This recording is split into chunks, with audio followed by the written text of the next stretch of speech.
Assalamualaikum warahmatullahi wabarakatuh. Selamat datang di Bicara Pajak bersama saya Faris Sustian.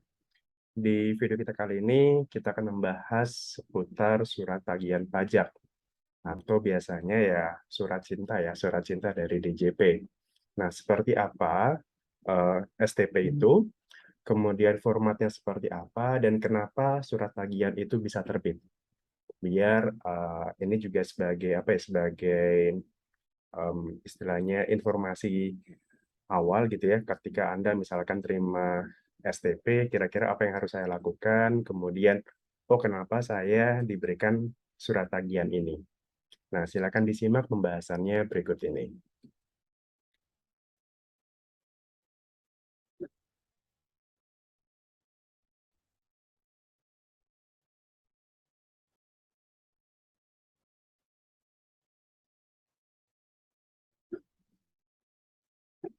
Oke, jadi di sini mengenal STP atau surat tagihan pajak. Oke, yang pertama kita bicara latar belakangnya dulu. Nah, apa itu surat tagihan pajak atau STP? Dan apa yang menyebabkan dikeluarkannya STP? Untuk menjawab pertanyaan berikutnya, ada baiknya untuk memahami pengertian dari STP itu terlebih dahulu. Oke, nah definisi dari STP atau surat tagihan pajak adalah surat untuk melakukan tagihan pajak dan atau sanksi administrasi berupa bunga dan atau denda. Pengertian itu tercantum dalam Undang-Undang Nomor 6 Tahun 83 tentang Undang-Undang tentang KUP atau Ketentuan Umum dan Tata Cara Perpajakan yang terakhir kali diubah itu Undang-Undang Nomor 28 Tahun 2007 KUP dan perubahan terakhirnya walaupun tidak mengganti ya tapi merubah beberapa pasal itu ada di Undang-Undang Nomor 7 Tahun 2021 terkait Undang-Undang HPP atau Harmonisasi Peraturan Perpajakan. Nah, untuk STP sendiri tadi ya adalah tagihan pajak untuk menagih berupa pokok pajak maupun berupa bunga atau dendanya gitu. Nah, kemudian STP juga merupakan sebuah produk hukum yang disamakan dengan surat ketetapan pajak. Sehingga dalam hal penagihannya itu juga dapat dilakukan dengan menggunakan surat paksa. Nah, mungkin Bapak Ibu atau teman-teman pendengar atau penonton di sini mungkin ada yang masih bingung apa itu perbedaan antara STP dengan SKP, surat tagihan pajak dengan surat ketetapan pajak.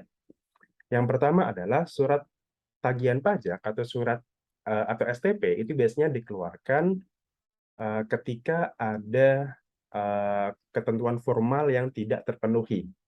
Ketentuan formal itu seperti apa? Misalkan telat lapor, telat setor, atau misalkan salah membuat faktur pajak, tidak membuat faktur pajak, atau misalkan eh, apa membuat faktur pajak tapi tidak tepat waktu dan sebagainya. Intinya ketentuan formalnya itu yang dilanggar seperti itu. Nah, sementara kalau SKP, surat ketetapan pajak, itu biasanya terkait dengan materinya, tentang isinya.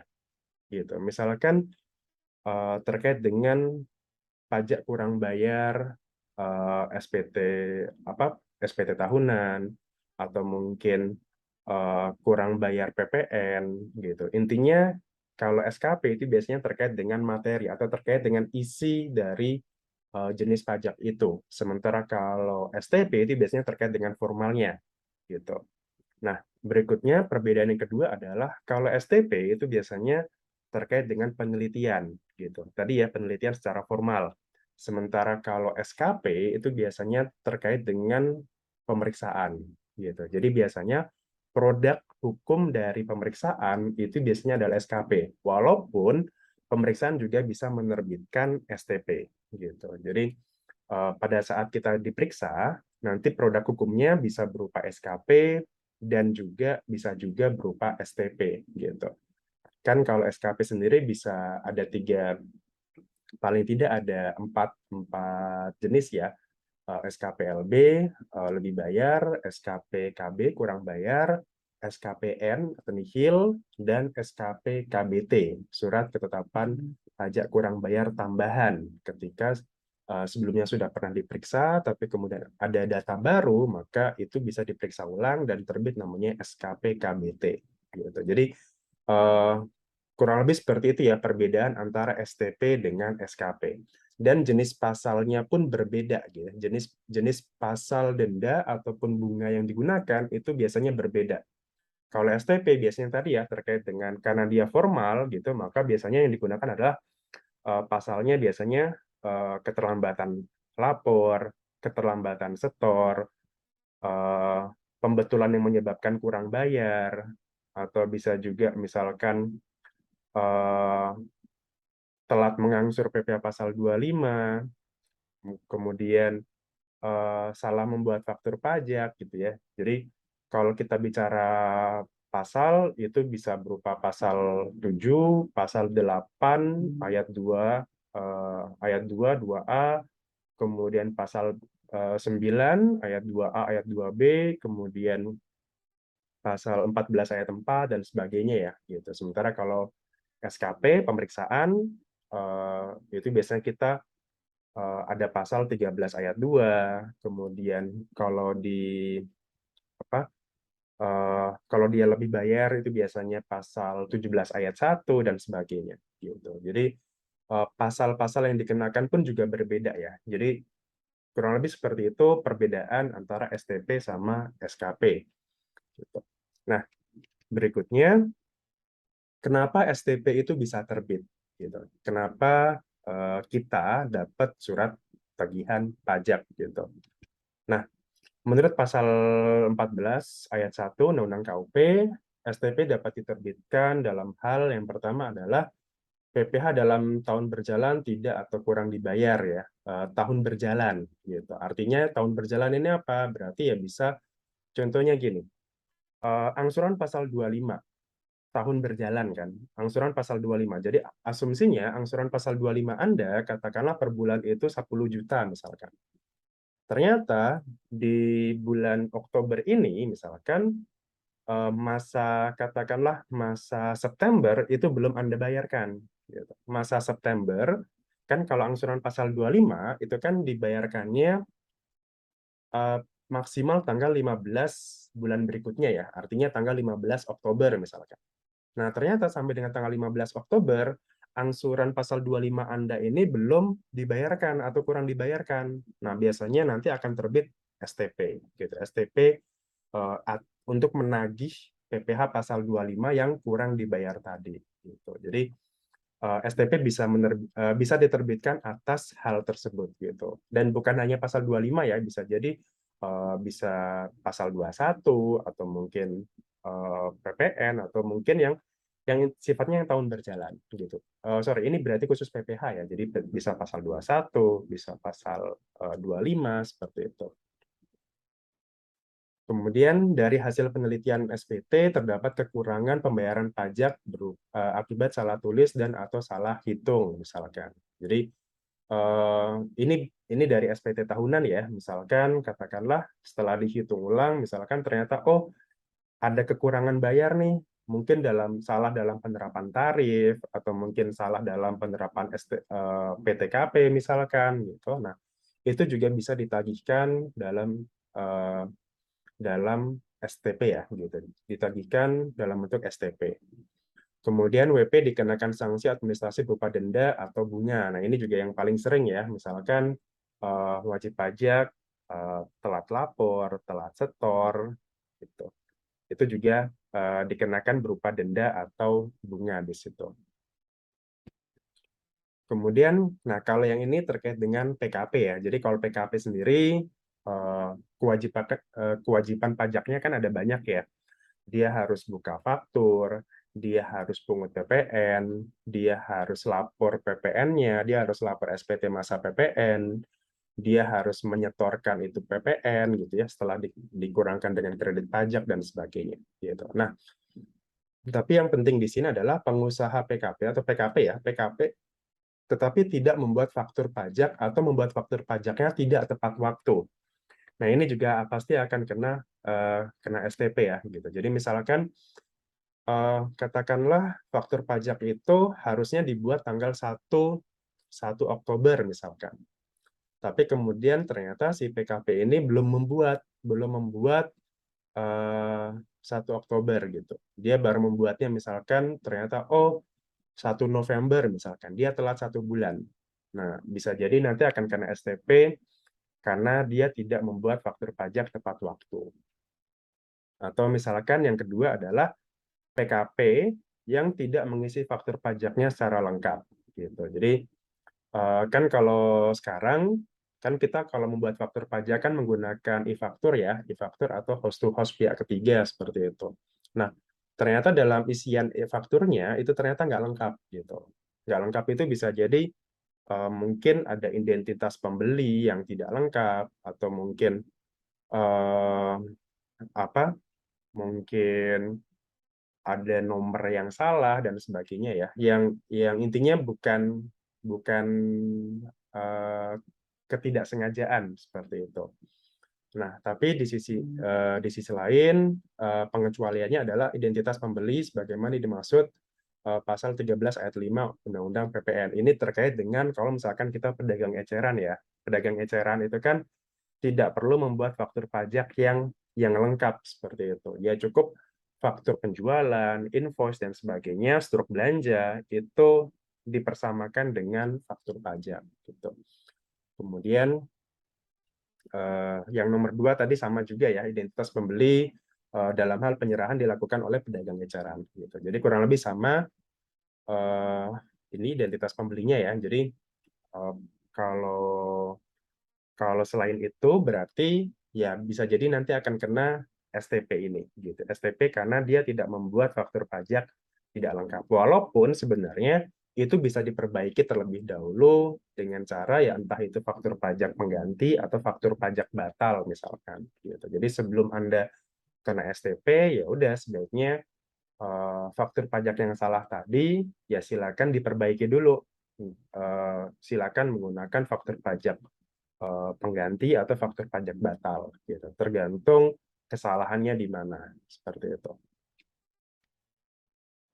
Kemudian faktur pajak PKP melaporkan faktur pajak tidak sesuai dengan masa penerbitan faktur pajak gitu. Tapi ini pun juga sebenarnya udah sangat jarang bisa dilakukan ya karena di e-faktur sendiri itu sudah mengunci ketika kita membuat faktur pajak kemudian kita mengisi tanggal fakturnya, maka di situ akan mengunci secara otomatis dia akan masuk faktur pajak masa kapan gitu. Jadi dia akan mengunci secara otomatis kira-kira dia masuknya kemana. Gitu. Jadi untuk ini biasanya sudah sangat jarang ya kesalahan seperti ini.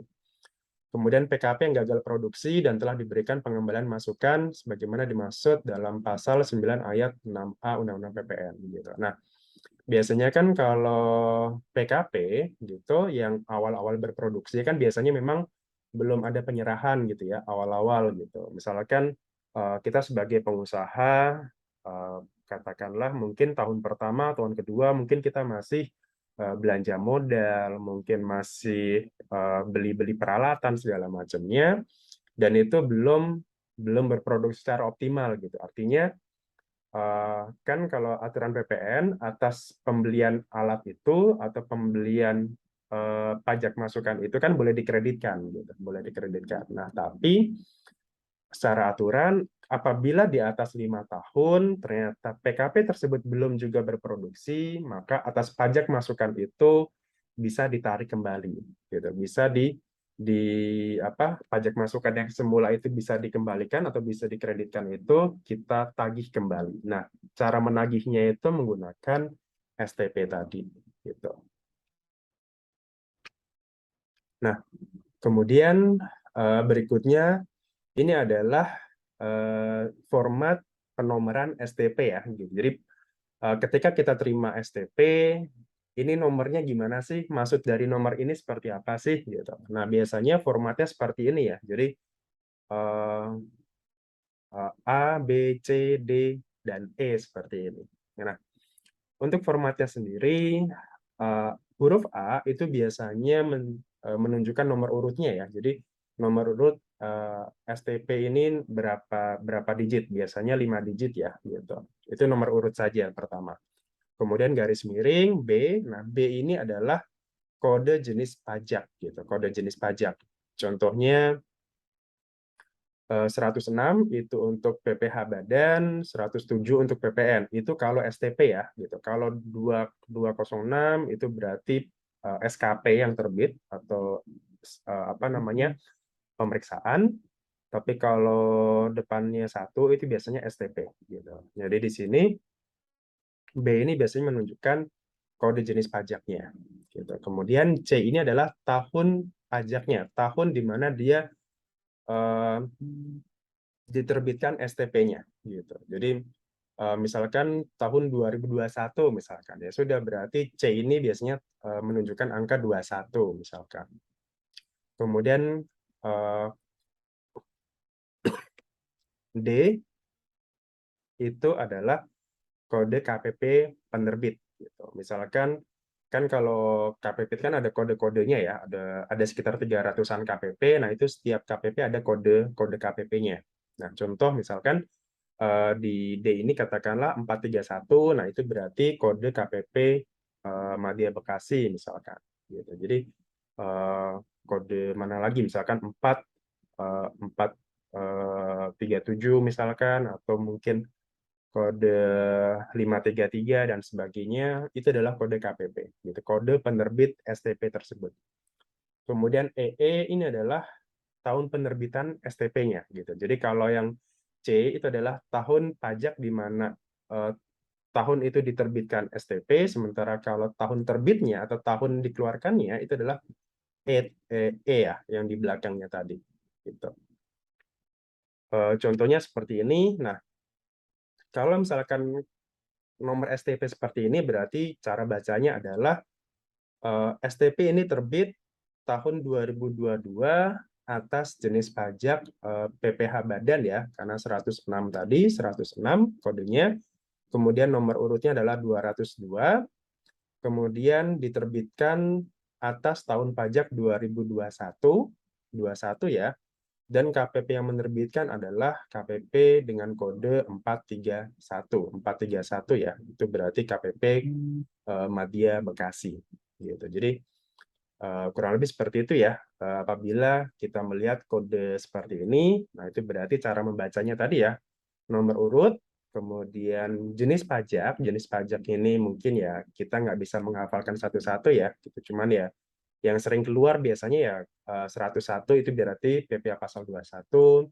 105 itu biasanya PPh orang pribadi, 106 itu PPh badan, 107 itu PPN. Itu yang sering ya. 108 itu biasanya PPh final kalau nggak salah, gitu. Jadi kurang lebih seperti itu untuk kode jenis pajaknya. Kemudian 21 adalah tahun pajaknya, tahun di mana itu diterbitkan STP. 431 adalah kode KPP atau kode penerbit tagihan pajak, surat tagihan pajak, dan kode 22 adalah tahun di mana STP ini terbit, gitu. Jadi kurang lebih seperti ini untuk kode STP-nya. Oke, demikian mungkin ini nanti terkait pembahasan STP akan saya buatkan serinya, gitu. Jadi untuk seri pertama mungkin lebih ke pengenalan dulu apa itu STP, kode STP-nya, dan kenapa bisa terbit, gitu. Di seri berikutnya mungkin kita akan membahas seperti apa bentuk STP, kemudian terkait dengan pasal-pasalnya tadi ya, apa itu pasal 8, pasal 9, pasal 7, dan sebagainya, gitu. Semoga informasi ini berguna bagi Anda, dan mohon maaf kalau ada kekurangan. Silakan tinggalkan pertanyaan di kolom komentar. Silakan dukung channel ini dengan share, like, subscribe, dan silakan berdonasi di Saweria. Terima kasih atas waktunya, dan sampai jumpa lagi di video saya berikutnya. Assalamualaikum warahmatullahi wabarakatuh. Salam.